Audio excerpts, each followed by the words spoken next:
है गरीब कहीं की। मैंने बोला था अच्छा खासा दहेज दे देना, लेकिन नहीं, इसके पिताजी ने तो राशन भंडार भिजवा दिया है। अचार डालें इसका।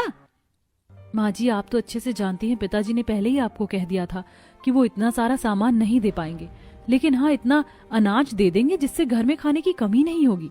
चाट लो इस राशन को तुम। जब घर के दोनों बेटे कमा रहे हैं तो इन चीजों की कोई जरूरत ही नहीं थी। और माँ जी, ये क्या, मैं इतना सारा दहेज लेकर आई हूँ और आपने बताया नहीं कि हमारा ससुराल एक कमरे का है। अब मैं अपना दहेज का सामान कहाँ रखूंगी?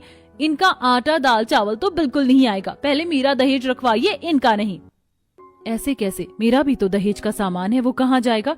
वो भी इसी एक कमरे में रहेगा। वो जितना तुम्हारा है उतना ही मेरा भी है ना माँ जी?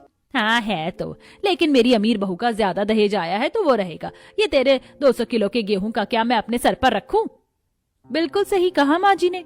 यहाँ पहले मेरा सामान आएगा और ये गेहूं बाहर रख दो आप। गेहूं ज्यादा है वो बाहर रख दूंगी, लेकिन बाकी चीज यहाँ रखवाऊंगी। आखिर ये भी मेरा कमरा है। अरे माँ, शादी का सारा दिन यही दरवाजे पर ही पूरा करवाना है क्या?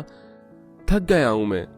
अरे हाँ जाओ, सारे बच्चे आराम करो। माधव, मनीष, छोटी बहू का बेड उस दीवार के कोने पर लगा दो और तुम दोनों, तुम्हारा तो दहेज का सामान ही नहीं आया है तो वहाँ जमीन पर सो जाओ। ठीक है माँ जी। दोनों बेटे एक कोने में बेड लगवा देते हैं, वहीं दूसरी तरफ आरजू गद्दा बिछाती है। उसकी मदद तृप्ति भी करती है। लाइए भाभी, आपकी मदद करवा देती हूँ, काम जल्दी हो जाएगा। आप थक गई होंगी ना थोड़ा सा। कुछ ही देर में एक ही कमरे के बिस्तर पर आराम करते हैं। अगले दिन दोनों बहू पहली रसोई का खाना बनाती हैं।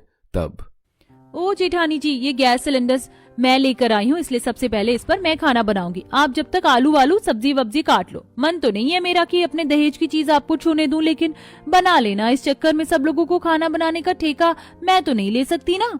ठीक है देवरानी जी, लेकिन आज तो खीर बनेगी, वो तो मैं अपने राशन के चावल से बनाऊंगी।